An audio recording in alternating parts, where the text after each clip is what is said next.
Muy buenas tardes o buenos días o buenas noches. Espero que con esto esté saludando a todos.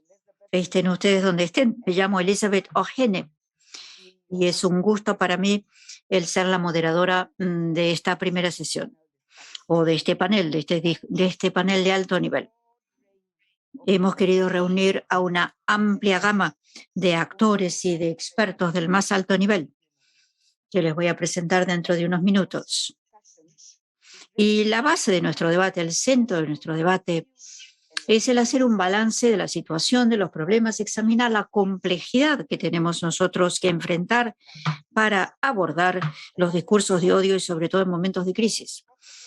Este panel de alto nivel va a explorar posibles soluciones a nivel mundial, estudiando el papel de las tecnologías y también el papel de la educación.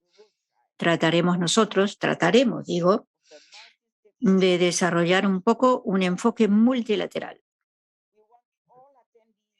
Queremos que todos los participantes colaboren y dialoguen con nosotros. Hagan ustedes pues todas las preguntas que quieran plantear. Tienen ustedes una, un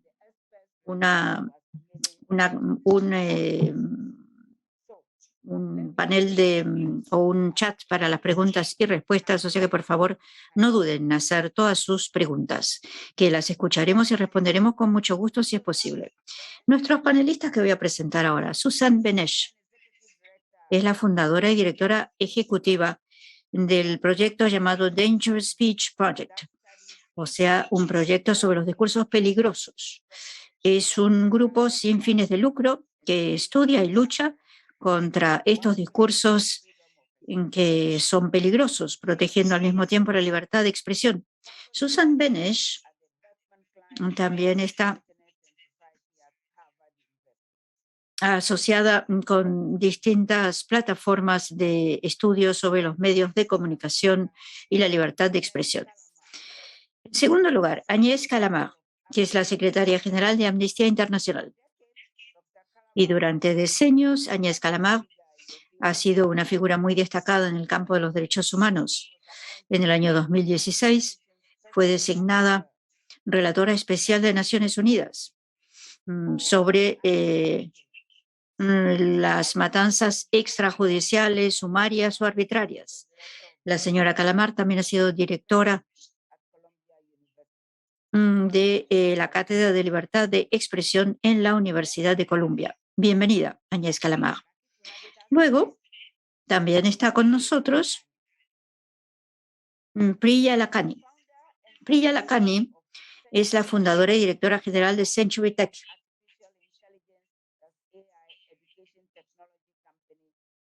que es una compañía de educación y tecnología de inteligencia artificial, que es una empresa de primer nivel, de muy primer plano, que está al servicio de las escuelas y de las familias. Y la misión de esta compañía es ayudar a los maestros de todo el mundo para eliminar obstáculos a la educación, para que todos los estudiantes puedan verdaderamente tener acceso a la educación.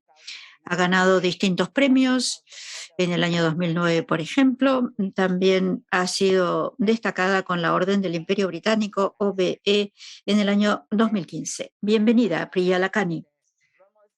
Está también con nosotros Romilson Silveira. Romilson Silveira es un abogado y es presidente de la Red de la Juventud Panafricana para una Cultura de Paz.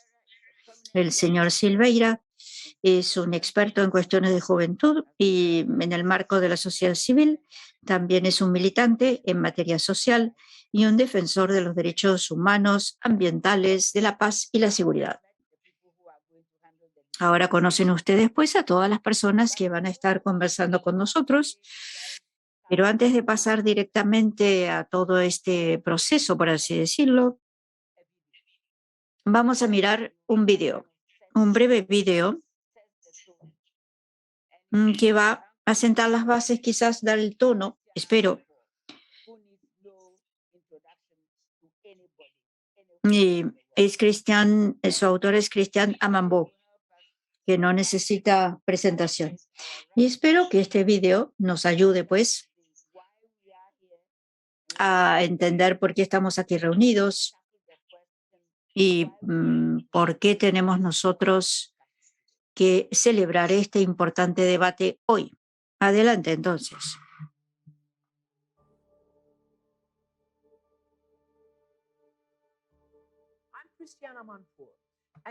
Soy Cristiana Monfort y durante todos los años en que he sido corresponsal internacional, sé que nadie nace con odio. La gente aprende a odiar. El odio es cultivado, difundido, lleva a mentiras, desinformación, propaganda a través de la historia, con los horrores indecibles del Holocausto y de distintos genocidios. Ya hemos visto los casos de odio también en Estados Unidos. Y por lo tanto el otro se ve disminuido, estigmatizado y llega a ser una víctima. A través de la pandemia hemos visto que hay nuevas mentiras, nuevas maneras de odio, nuevos complots, nueva desinformación, plataformas digitales, redes sociales que con demasiada frecuencia son los refugios de la expresión del odio. Y la educación es nuestra arma principal. Y para romper este ciclo tenemos que tener las armas para luchar contra la desinformación y desmentir a aquellos que propagan mentiras. Tenemos que aprender a analizar, a respetar la justicia social, la diversidad, los derechos humanos. Y es por eso que hay que formar a los ciudadanos y sobre todo a los jóvenes en materia de medios de comunicación y redes sociales, para que estos sepan utilizarlos y producir información, para que todo el mundo tenga derecho a una verdadera información. Por lo tanto, este es un trabajo fundamental y tenemos nosotros que defender la libertad de expresión y de información y luchar contra el odio. Es una misión que nos incumbe a todos. Muchas gracias y buena suerte en este trabajo.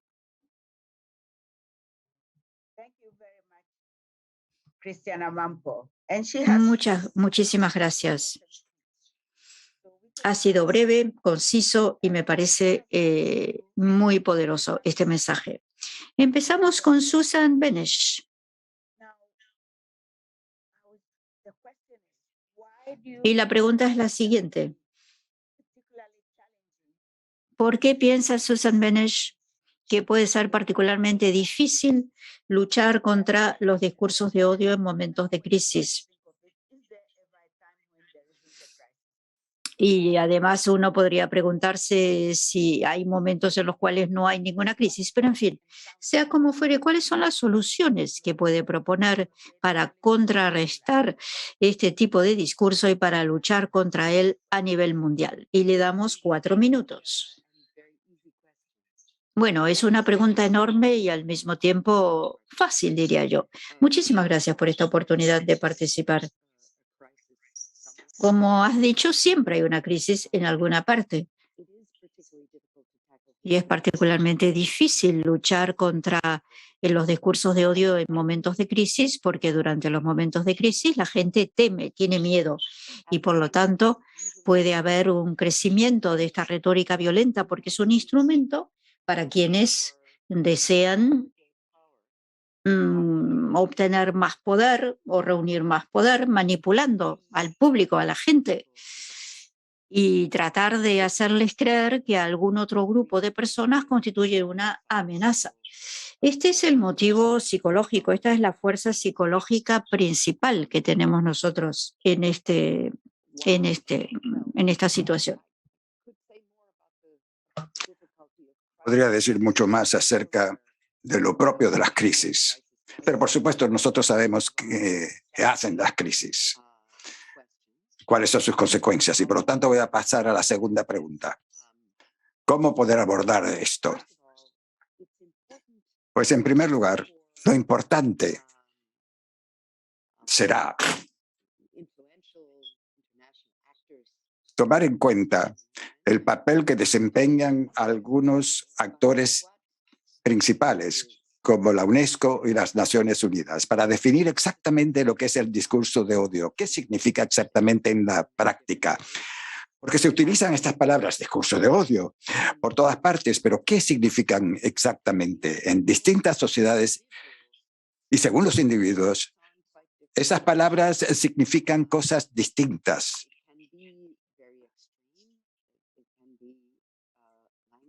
Puede ser algo muy extremo, puede ser un lenguaje u otras formas de expresión que inciten a la violencia, pero también se pueden entender estas palabras como que significan un lenguaje que es ofensivo o que es perturbador.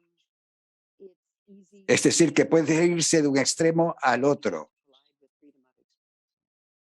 Y a menudo el discurso de odio se amalgama con la libertad de expresión. Por eso hay que definir las cosas lo más exactamente posible para poder lograr un consenso popular en contra del discurso de odio, para que la gente entienda exactamente qué quiere decir discurso de odio y por lo tanto poder cooperar para combatirlo. Por supuesto, las plataformas de medios sociales y las compañías high-tech tienen un gran papel que desempeñar a este respecto.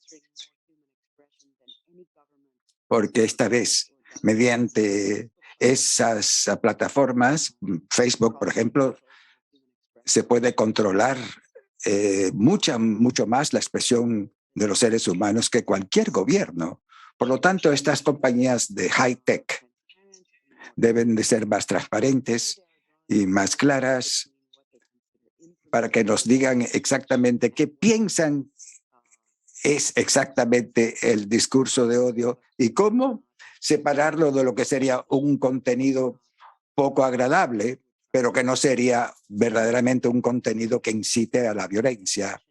Aún las mismas Naciones Unidas han definido recientemente el discurso de odio utilizando la palabra en inglés pejorative, que a mí me preocupa mucho, porque esa palabra pejorative, que quiere decir despreciable, es difícil de identificar exactamente cuál sería su repercusión o su significado.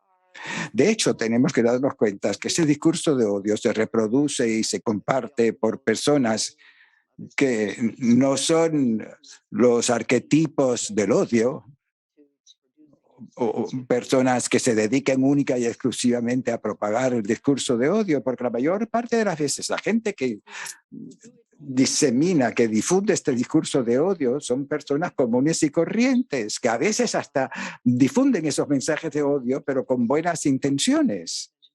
Si entendiesen mejor lo que es el discurso de odio y por qué es peligroso y por qué es dañino, entonces no lo harían tan fácilmente. Pero son numerosas las personas de buena voluntad y que, sin embargo, difunden esos discursos de odio. La señora Oene, ya se han acabado los 4 minutos. Llegue al fin de su presentación, por favor. Sí, lo voy a hacer. Basta con cambiar un poco el comportamiento de algunas personas y con cambiar un poquito el comportamiento de muchísimas personas gracias a la educación, podríamos encontrar la verdadera solución al problema que plantea el discurso de odio. La solución no es tratar de eliminarlo por completo, que es lo que piensan algunos, sino al contrario, más bien hacer algo que es muy difícil pero que es esencial, que es el trabajo de educación, mediante la educación, para que haya un número cada vez más pequeño de personas que difundan ese discurso y para que la gente sepa lo que es el discurso de odio y no sucumban tan fácilmente a esa tentación. Muchas gracias. Entonces, pasando a la próxima pregunta, se la voy a hacer a la secretaria general Calamar. El papel de la sociedad civil. ¿Piensa usted que es esencial? Susan lo acaba de mencionar. ¿Hasta qué punto ese papel de la sociedad civil es importante en estos momentos de crisis? ¿Y de qué manera puede apoyar a la búsqueda de soluciones globales? Bueno, muchas gracias a todos ustedes. Gracias por invitarme a este evento tan importante y por el apoyo que los dirigentes de las Naciones Unidas nos proporcionan en torno a este tema tan importante. Los discursos de odio incitan a la hostilidad, a la discriminación, Y ya se ha dicho, por supuesto, es un desafío enorme por lo que se refiere a los derechos humanos, amplificado por las nuevas tecnologías en este mundo digital. Los líderes políticos saben que en la opinión pública se difunden estas narrativas de miedo y de división, incitando a la discriminación y a la violencia para alimentar esas ansiedades de las que se han hablado ya y para culpar a ciertos grupos por las dificultades económicas que todos estamos experimentando. Es una manera de envenenar el discurso público, utilizando, por supuesto, las armas formidables de la tecnología moderna. Y todo esto quizás persiga una agenda política específica, determinada.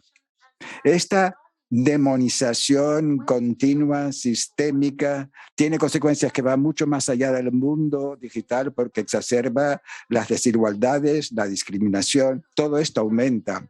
Nosotros sabemos que los dirigentes militares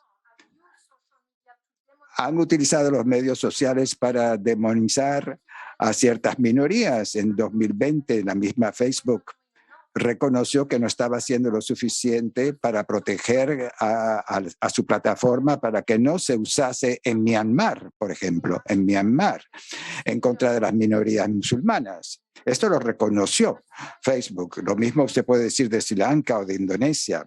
Se ha visto que existe una relación entre la incitación al odio por parte de la extrema derecha y las reacciones de odio a los refugiados.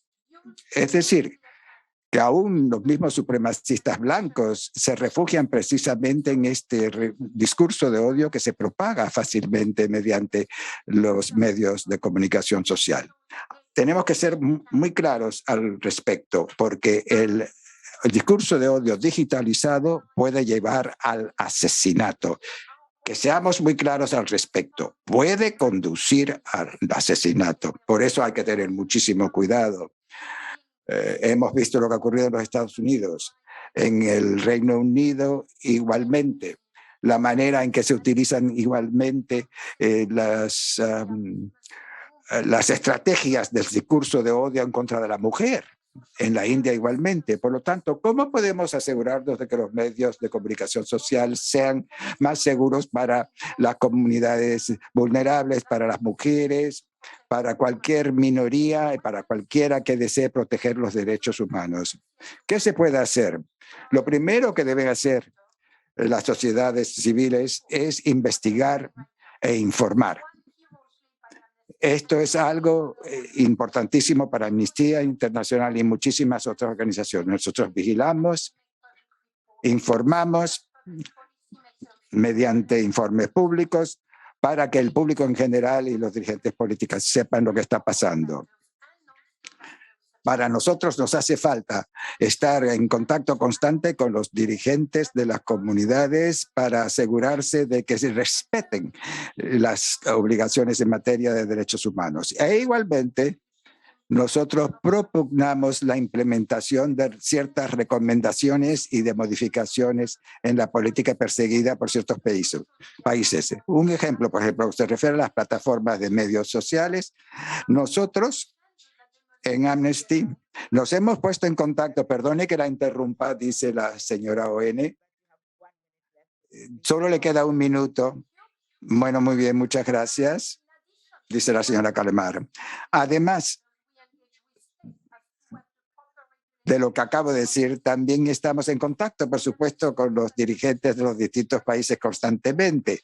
Insistimos en la necesidad de que no es efectivo combatir el discurso de odio de una manera aislada. Una protección eficaz de los grupos marginalizados se requiere otro tipo de intervención, la educación, campañas públicas, otro tipo de reforma. Y por último, lo último que pueden hacer las organizaciones de la sociedad civil en realidad sería contrarrestar el poder del discurso de odio mediante un discurso de la verdad. Muchas gracias. Gracias. Ahora muy rápidamente vamos a pasar a la pregunta siguiente que le hago a la señora Lakhani. Dispone únicamente de 3 minutos, señora Lakhani. Development of intelligent tools for teachers and Se trata de cómo desarrollar herramientas inteligentes para los maestros y para los educandos. ¿Cuál es el tipo de herramienta que nos hace falta para abordar el problema del discurso de odio? ¿Y cuál es la solución que la tecnología nos puede proporcionar? Muchísimas gracias. En primer lugar, no se trata únicamente de lo que hay que hacer durante la crisis, porque los discursos de odio, por supuesto, son mayores en momentos de crisis, pero las crisis dan pie a que se propaguen estos discursos de odio de manera aún más generalizada que antes. Pero tenemos que tener estrategia a corto plazo, medio plazo, a largo plazo, con objetivos definidos. Porque cuando hablamos de la tecnología, cuando hablamos de la educación, cuando hablamos de distintas herramientas, pues bien, las tenemos que utilizar en distintos horizontes temporales. Es importantísimo tomar en cuenta estos horizontes temporales, porque las tecnologías nos permiten saber quiénes son los individuos que están participando en esto. Y por lo tanto, para asegurarnos de que se apuntala la libertad de expresión, es absolutamente indispensable que se pueda discernir exactamente lo que constituye el verdadero discurso de odio, para ayudar a las víctimas, para ayudar igualmente a los encargados de hacer aplicar la ley de manera eficaz. En segundo lugar, tenemos que ver cuáles son las iniciativas en distintas partes del mundo para que todas estas plataformas locales o mundiales traten de vigilar lo que está ocurriendo en esas plataformas, cuál es el contenido que se publica en línea. Es importantísimo porque para poder tener un buen sistema de inteligencia artificial tenemos que identificar el discurso de odio y por lo tanto se tiene que saber exactamente cuál es ese discurso para poder identificarlo y ponerle coto al mismo en la plataforma para que se impida la difusión. Y por último, la educación. La educación, los estudiantes que utilizan los educandos que utilizan la tecnología, por supuesto que tienen que tener el adiestramiento necesario para saber de qué manera esas tecnologías se pueden utilizar de la mejor manera posible, sin sacrificio de la verdad, sin que la verdad se sacrifique, sin que la verdadera información se sacrifique, para combatir la desinformación, para aumentar el pensamiento crítico, para que los educandos puedan comparar lo que oyen en la casa con lo que ven en las plataformas sociales, de otras maneras, de qué manera la innovación puede utilizarse mediante la reglamentación y nuevas herramientas, utilizando la tecnología para resolver algunos de los problemas creados por la tecnología y con un enfoque combinado a la educación. Yo pienso que nosotros podemos realizar un progreso significativo por lo que se refiere a este combate contra el discurso de odio. Gracias. Muchas gracias. Señor Silveira. Y después veremos si tenemos tiempo para abordar los otros puntos. Señor Silveira. Según la misión de la Panafricana de Jóvenes para una Cultura de Paz, ¿cómo podemos abordar este tema del discurso de odio en un momento de crisis? ¿Existe acaso una solución mundial única o no nos hace falta algo más, algo distinto? ¿Qué piensa usted? Díganos. Muchas gracias. Les voy a hablar en francés. En primer lugar, gracias a los organizadores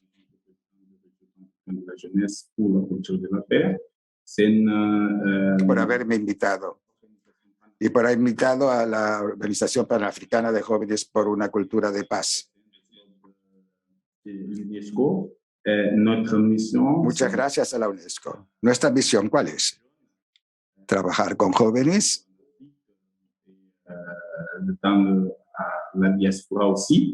en África y en la diáspora igualmente, en el ámbito de la paz.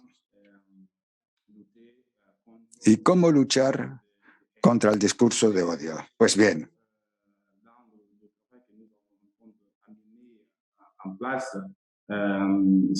c'est par rapport surtout sur l'éducation. Donc, je vais mettre la educación es clave. Por lo tanto, yo voy a hacer hincapié en la importancia de la educación, porque hemos visto que son los jóvenes que constituyen el grupo más afectado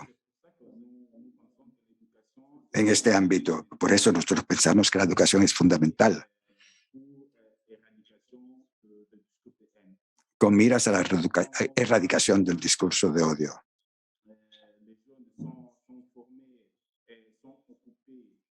Los jóvenes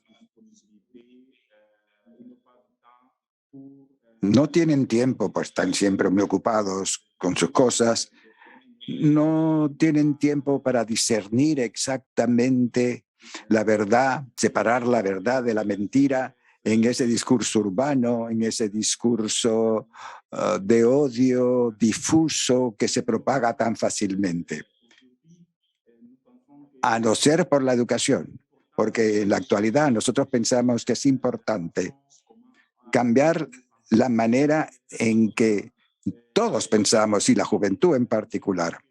¿Y cómo conseguir ese cambio? Solo mediante la educación, para poder rediseñar el sistema educativo.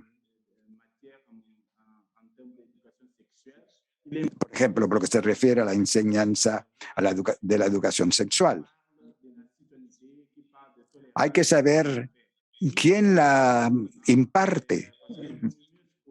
Y la persona que la imparta tiene que tener la autoridad suficiente. Lo mismo cuando se habla de paz, cuando se habla de universalidad, cuando se abordan problemas que tienen que ver con comunidades minoritarias para la protección de los derechos de estas comunidades. Eso es importantísimo que se incluya en los programas escolares destinados precisamente a una modificación de la mentalidad de los jóvenes, de los educandos de manera general, para que sepan discernir la verdad de la mentira, lo verdadero de lo falso, y de esa manera saber exactamente o poder mucho más fácilmente identificar el discurso de odio, que de hecho amenaza la misma democracia, porque es muy importante igualmente tomar este último aspecto en consideración. Ese discurso de odio también incluye otras cosas.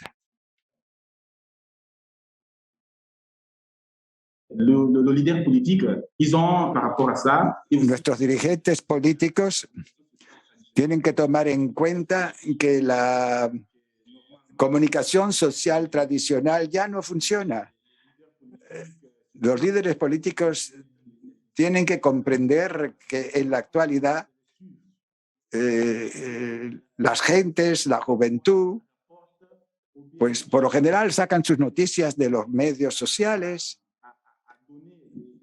de esos medios digitales modernos, sobre todo en zonas urbanas, y es importantísimo poder contrarrestar este tipo de difusión de la desinformación mediante una información adecuada, una información verdadera, exacta, que se pueda verificar que lo es. Y estos son herramientas que deben tener a disposición los jóvenes, es decir, permitirles, para apuntalar la democracia, para apuntalar la tolerancia, permitirles el discernimiento, que lleguen a ese nivel de discernimiento que les permita protegerse naturalmente de la desinformación y de la mentira y del discurso de odio. Porque si únicamente reciben palabras de odio y palabras que incitan a la violencia, pues se van a ver en un mundo de violencia y en un mundo de odio de manera muy natural.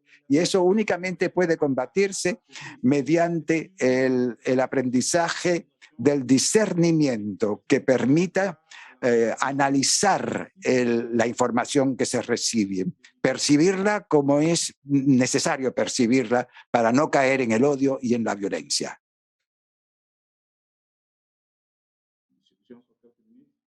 No sé si me queda tiempo. No se oye la respuesta. No, no le queda tiempo. Muchas gracias. Muchos puntos interesantes han sido mencionados y yo quiero regresar a los panelistas acerca de algunos de estos puntos para ver si podemos ahondar en ellos. Susan, yo me pregunto si existe una definición del discurso de odio universal, aceptada por todos.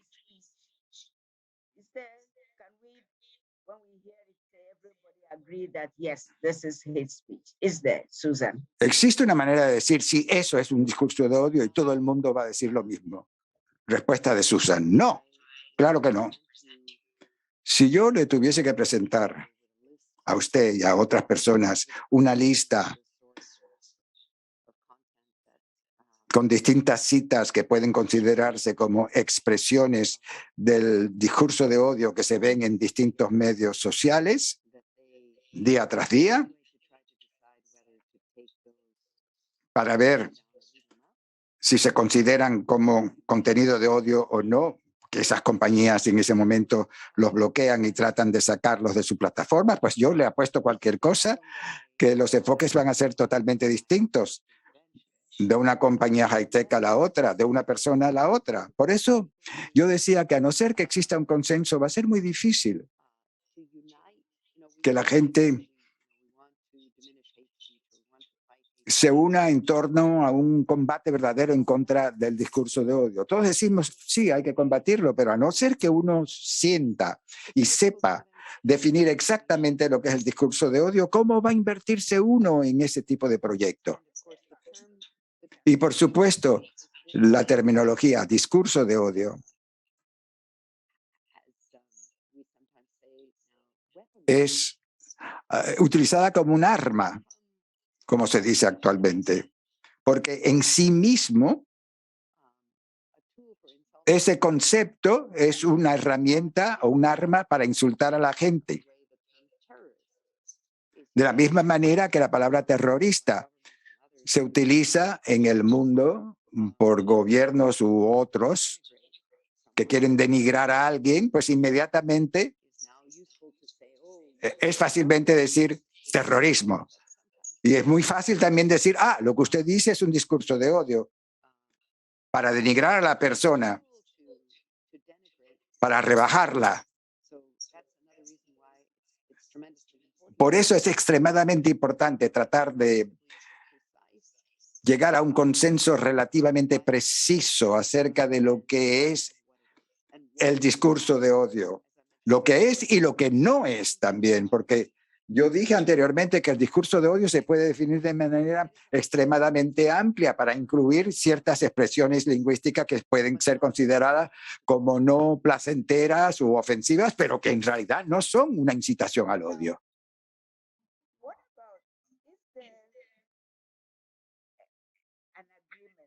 La señora ON. Pero no existe un acuerdo en cuanto a quién difunde el discurso de odio. ¿Se puede acaso decir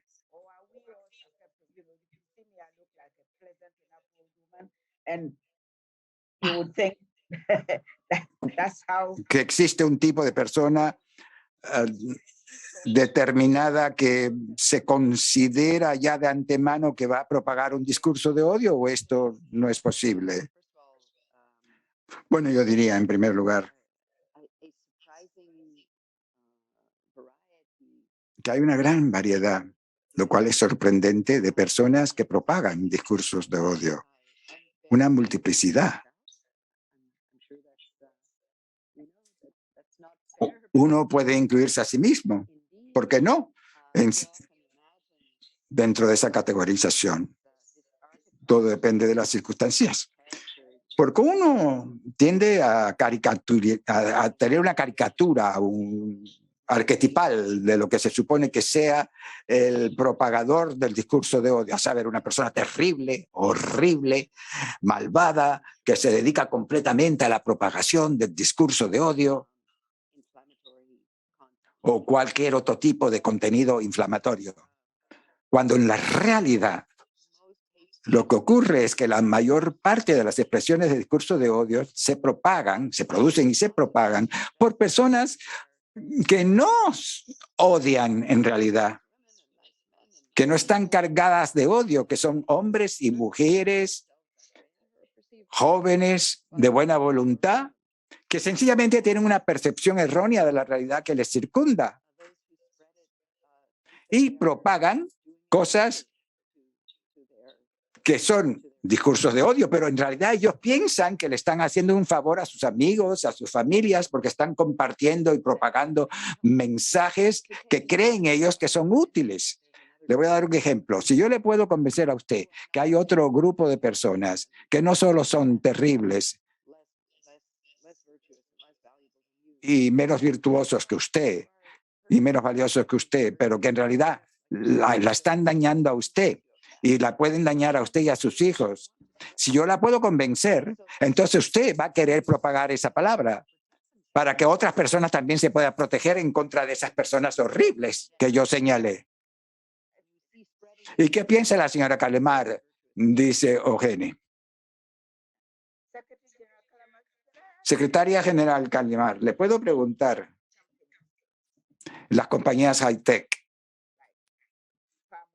en la actualidad son mucho más potentes, más poderosas, a veces aún que los mismos gobiernos.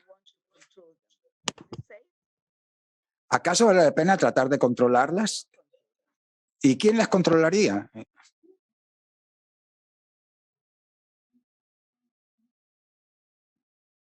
No se le oye a la señora Calamar.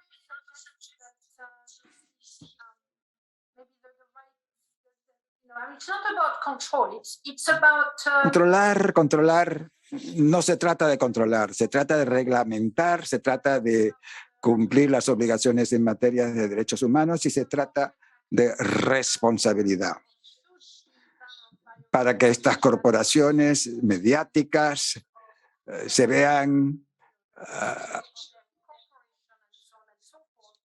convencidas de que es necesario respetar un protocolo, una reglamentación, sobre todo por lo que se refiere a los contenidos de odio. Entonces, yo no diría que se habla de que es necesariamente una cuestión de control. Ve usted, a mí me parece más bien que se trataría de un mecanismo de reglamentación, una reglamentación de las posibilidades de propagación de un mensaje para que las compañías mediáticas sientan la responsabilidad de que los contenidos que existen en sus plataformas pueden ser una vulneración de los derechos de las minorías o de grupos vulnerables, pueden ser una contribución a la propagación de un discurso de odio. Eso por un lado. Por otra parte, el Estado tiene un papel que desempeñar. Susan lo ha dicho, los estados muy a menudo, como en Myanmar, por ejemplo, utilizan el discurso de odio dirigido hacia ciertas comunidades, hacia ciertas minorías. Es la verdad. Por lo tanto, hay que tener cuidado igualmente, porque lo que los estados hacen a veces se convierte en un enorme problema, sobre todo cuando utilizan esa manera de tergiversar las cosas para avivar la opinión en contra de ciertas minorías o de ciertos grupos vulnerables.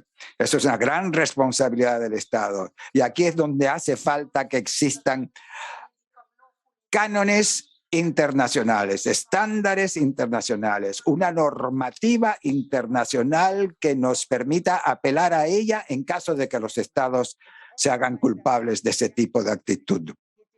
Bueno, siempre es lo mismo. Una vez que las cosas están mostrando qué interesantes son, se nos agota el tiempo y desgraciadamente se nos ha acabado el tiempo ya. Las lecciones que podemos sacar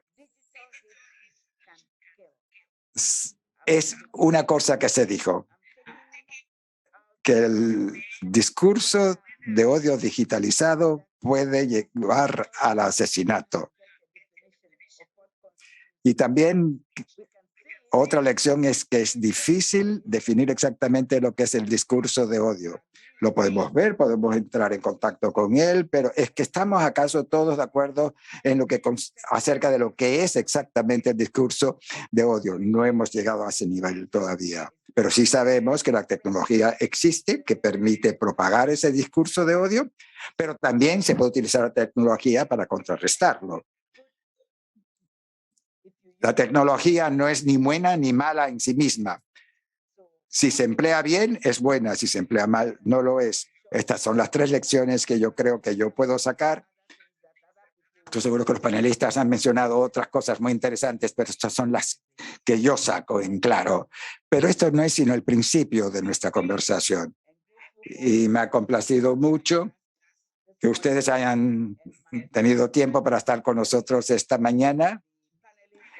Agradecimiento a los panelistas en particular, a Susan, a todos los demás, a la secretaria general Calamar, a Villa Lacani, a Romilson Siveira, y pienso que no se me ha olvidado nadie. Muchas gracias a todos ustedes por haber participado en esta conversación y muchas gracias.